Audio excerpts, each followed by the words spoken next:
Hello everyone, आप सभी students के लिए इस सेशन के अंदर मैं डिस्कस करने जा रहा हूं पीपीएस सब्जेक्ट के यूनिट नंबर 1 और यूनिट नंबर 2 के वो इंपॉर्टेंट क्वेश्चन जो आपके एग्जाम में पूछे जा सकते हैं। ये वो टॉपिक्स हैं जो एग्जाम में काफ़ी फ्रिक्वेंटली पूछे जाते हैं या फिर इनके पूछे जाने के चांसेस सबसे ज़्यादा रहते हैं। मगर इससे पहले कि मैं यूनिट 1 और 2 के इंपॉर्टेंट क्वेश्चन डिस्कस करूं, मैं आप सभी स्टूडेंट्स के कहना चाहूँगा कि पीपीएस का एक मेगा रिवीजन सेशन यूनिट 1, 2, 3 और दूसरा मेगा रिवीजन सेशन यूनिट 4, 5, 6 का हम ऑलरेडी YouTube के ऊपर कर चुके हैं। तो आपने अभी तक इन वीडियोस को नहीं देखा है तो आप इजी प्रेप सेमेस्टर चैनल के अंदर लाइव सेक्शन या प्लेलिस्ट वाले सेक्शन में जा करके इन दोनों सेशन को जरूर से कवर कर लीजिएगा, ताकि आपको वहां पर ऑब्जेक्टिव प्रोग्रामिंग और थ्योरेटिकल क्वेश्चंस जो पूछे जा सकते हैं, जो बहुत ज्यादा इंपॉर्टेंट है, वो हमने वहां सॉल्व करवाए, तो उनको आप अच्छे से चेकआउट कर लीजिएगा। बात करते हैं यहाँ पर यूनिट नंबर 1 और 2 में क्या क्या इंपॉर्टेंट जो है वो टॉपिक बनते हैं, जहां से क्वेश्चन फ्रीक्वेंटली हर साल पूछे ही जाते हैं बिना किसी डाउट के। उनके बारे में हम यहाँ पर बात कर लेते हैं। सबसे पहले I will talk about the unit number 1। Unit number 1 के अंदर आपका प्रोग्रामिंग नहीं होता है। यूनिट नंबर 1 में आपको सिर्फ और सिर्फ बेसिक चीजें जो है वो पढ़नी होती है। जैसे आपके यहाँ पर लिखा हुआ है introduction to components of computer system, जिसमें disk, memory, processor, where a program is stored, executed, operating system, compilers, ये सब पूछा जाता है। तो इस पहले टॉपिक में सबसे ज्यादा इंपॉर्टेंट टॉपिक बनता है आपका कंपाइलर। कंपाइलर और इंटरप्रेटर जो है वो क्या होता है, इसके बारे में आप लोगों को एक शॉर्ट नोट या फिर कंपैरिजन पूछा जा सकता है कि कंपाइलर और इंटरप्रेटर के बारे में बताइए। या फिर दूसरा यहां पर इंपॉर्टेंट क्वेश्चन ये बन सकता है कि आपको ये पूछा जाएगा कि बेसिक कंपोनेंट ऑफ कंप्यूटर कौन कौन से हैं, उनके बारे में बताइए। तो आपको हर एक कंपोनेंट के बारे में थोड़ा थोड़ा जो है इंट्रोडक्शन देना है। जैसे मेमोरी के बारे में बता दिया, डिस्क के बारे में बता दिया, है ना, कहाँ पर जो है वो इनपुट होता है, आउटपुट क्या होता है, डिस्क कितने प्रकार की होती है, प्रोसेसर वगैरह क्या होता है, इनके बारे में आपको बेसिक हर एक के बारे में थोड़ा थोड़ा लिखना है। थ्योरेटिकल क्वेश्चन में ये दो चीज़ें आती हैं। इन दोनों में से कोई एक चीज़ आपके पूछे जाने के चांसेस हैं। इसके बाद में आपका एक आता है टॉपिक एल्गोरिदम, और एक टॉपिक आता है सूडो कोड। Pseudo code. अब ये जो एल्गोरिदम और जो सूडो कोड वाला पार्ट है, अब इसमें एक फ्लो चार्ट भी है, flow chart and pseudo code. यहां से 100% क्वेश्चन हर साल, मतलब एक साल छोड़ के एक साल आता ही आता है। अगर आपको पिछले साल यहां से क्वेश्चन नहीं मिला तो इस साल कंफर्म है यहां से क्वेश्चन आएगा।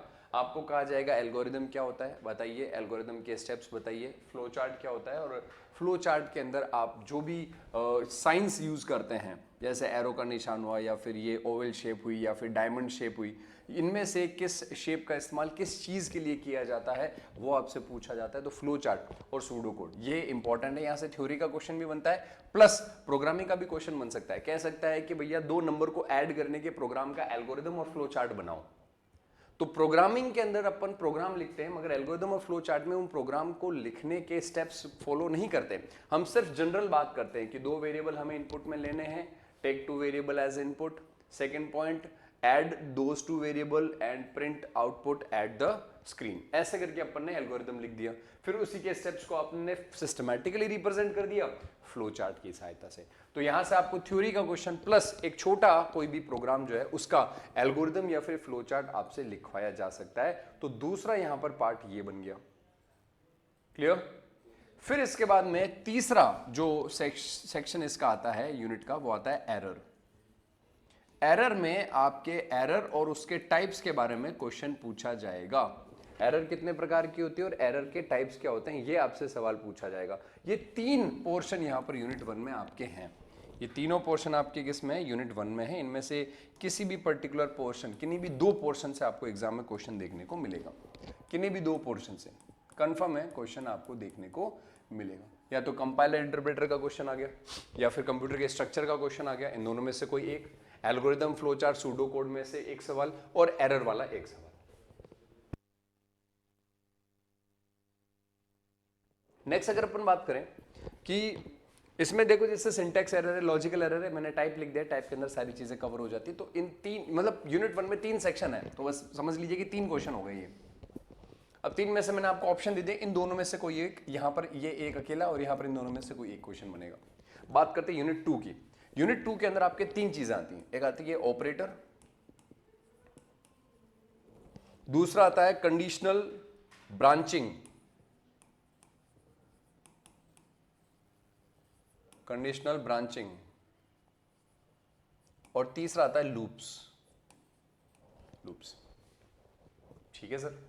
ऑपरेटर के अंदर आप लोगों को 3-4 तरीके के ऑपरेटर दिए गए हैं, जैसे अर्थमेटिक ऑपरेटर हुआ, है ना, लॉजिकल ऑपरेटर हुआ, बिटवाइज ऑपरेटर हुआ, है ना। इस तरीके से मल्टीपल ऑपरेटर आपको यहां पर दिए हुए हैं। अर्थमेटिक है, रिलेशनल है, लॉजिकल है और बिटवाइज है और रिलेशनल हो। इनमें से दो दो के पेयर से क्वेश्चन पूछे जाएंगे। Explain arithmetic and logical operator with the help of a program. Explain bitwise operator और relational operator with the help of an example. तो दो दो का पेयर आपको यहां पर ऑपरेटर में पूछा जाता है। अच्छा, यहां पर यूनिट नंबर जो है 2, इसके अंदर आपको स्टेप्स नहीं लिखे हुए हैं कि कैसे आपको प्रोग्राम लिखना होता है, कैसे आपको प्रोग्राम लिखना होता है। तो इसके लिए अपन को क्या है, यहां पर यूनिट नंबर 1 में एक चीज अपन और ऐड करेंगे कि यहां आपको सी प्रोग्राम को लिखने के स्टेप्स भी आने चाहिए, है ना। सी प्रोग्राम को लिखने का एक पूरा प्रोसीजर होता है, वो प्रोसीजर आपको आना चाहिए। बिना प्रोसीजर आप प्रोग्राम कैसे लिखेंगे। तो ये जितने भी आप ऑपरेटर, कंडीशनल ब्रांचिंग और लूप वाला पार्ट पढ़ रहे हैं, इसके अंदर आपको सबसे पहले जैसे मान लीजिए कि कैरेक्टर क्या है, फ्लोट क्या है, ये सारी चीजें जो हैं, या टोकन्स क्या होते हैं, सी के अंदर टोकन्स क्या होते हैं, ये सारे पॉइंट्स जब तक नहीं आते हम प्रोग्राम लिख ही नहीं पाते। तो सिलेबस में तो सीधा लिख दिया ऑपरेटर बताओ, अर्थमेटिक ऑपरेटर बताओ, इसका प्रोग्राम लिखो। अरे तो प्रोग्राम का स्ट्रक्चर भी तो सिखाना पड़ेगा पहले। तो आपको प्रोग्राम के स्टेप्स लिखने का स्टेप्स कि भैया सबसे पहले हेडर फाइल आती है, फिर फंक्शन डिक्लेरेशन सेक्शन आता है, फिर ग्लोबल डिक्लेरेशन सेक्शन आता है, फिर मेन बॉडी आती है, फिर उसका रिटर्न आता है। ऐसे करके मल्टीपल स्टेप्स होते हैं जिसमें प्रोग्राम लिखा जाता है। वो सारे के सारे मल्टीपल स्टेप्स आपको डिफाइन करने आने चाहिए। उसका भी क्वेश्चन एग्जाम में एक बार पूछा हुआ है, तो ये भी इंपॉर्टेंट बन जाता है यहाँ पे। तो मैंने यहाँ पे ऑपरेटर में आपको बता दिया, दो दो के पेयर से आपको क्वेश्चन पूछा था, अर्थमेटिक या लॉजिकल से और बिट वाइज और रिलेशनल ऑपरेटर से। इन दोनों में से दो दो के पेयर बना करके क्वेश्चन आपसे पूछे जा सकते हैं। फिर इसके बाद में बात करें कंडीशनल ब्रांचिंग की, तो इसमें ब्रांचिंग में आपको यहाँ पर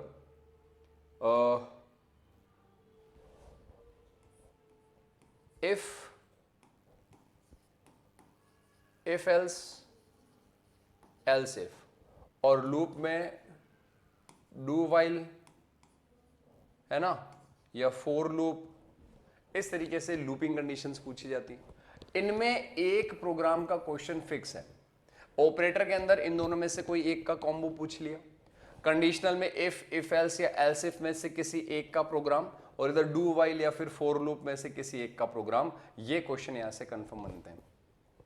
अब आपसे कंडीशनल और लूप में से किसी एक का, ये अगर नहीं पूछेगा तो इन दोनों में से, ये नहीं पूछेगा तो इन दोनों में से, मतलब इन तीनों में से किन्हीं दो से क्वेश्चन आपको एग्जाम में देखने को मिलेगा, जिसमें आपसे ये पूछा जाएगा कि भैया what is do while loop, इसका सिंटेक्स लिखिए और explain with the help of an example. तो यहां आपको ये ध्यान रखना है, हर एक लूप का, डू वाइल का, फोर का, इफ एल्स इफ, सब का एक एक प्रोग्राम पढ़ के जाना है, याद करके जाना है। अब एग्जाम में क्या है कि कई बार तो खुद लिख देता है कि इस पर लिखो प्रोग्राम। तो अगर आपने कोई एक प्रोग्राम याद किया हुआ है तो आप क्वेश्चन के अकॉर्डिंग उसको मॉडिफाई कर सकते हैं, एटलीस्ट आपको नंबर मिल जाएंगे। तो आप इन सभी का एक एक प्रोग्राम तो एटलीस्ट याद करके ही जाएं। यूनिट नंबर 1 और 2 के ये इंपॉर्टेंट टॉपिक हैं जो आपको अच्छे से कवर करने हैं। इसके अलावा वो सभी स्टूडेंट्स जो सेकेंड सेमेस्टर के अंदर अब पहुंचने वाले हैं, फर्स्ट सेम का आपका लगभग 31 जनवरी को पेपर ओवर हो जाएगा, तो वो सभी स्टूडेंट जो इजी प्रेप से पढ़े हुए हैं, उनको इजी प्रेप के फर्स्ट सेमेस्टर के अंदर क्वालिटी बहुत अच्छी लगी और बहुत बढ़िया एग्जाम्स जा रहे हैं, वो सेकेंड सेमेस्टर के लिए एनरोल कर सकते हैं। क्योंकि आपको फायदा ये मिलेगा, 31 जनवरी से अगर आप पहले एनरोल करेंगे तो एक तो आपका बैच का फीस जो है वो 1999 रुपए सिर्फ, जो कि आपके सेकेंड सेमेस्टर के एग्जाम तक वैलिड रहेगा।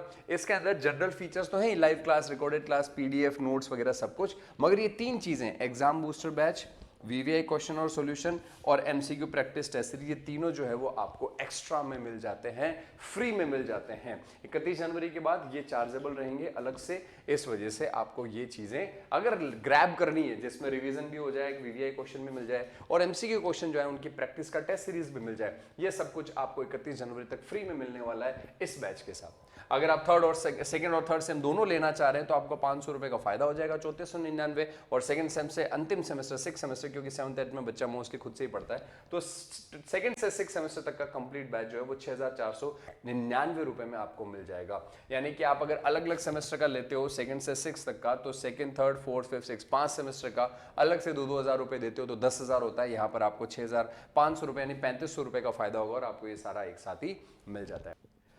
इस सेशन के अंदर इतना ही, मिलते हैं नेक्स्ट सेशन के अंदर और अदर इंफॉर्मेशन के साथ। Thank you so much.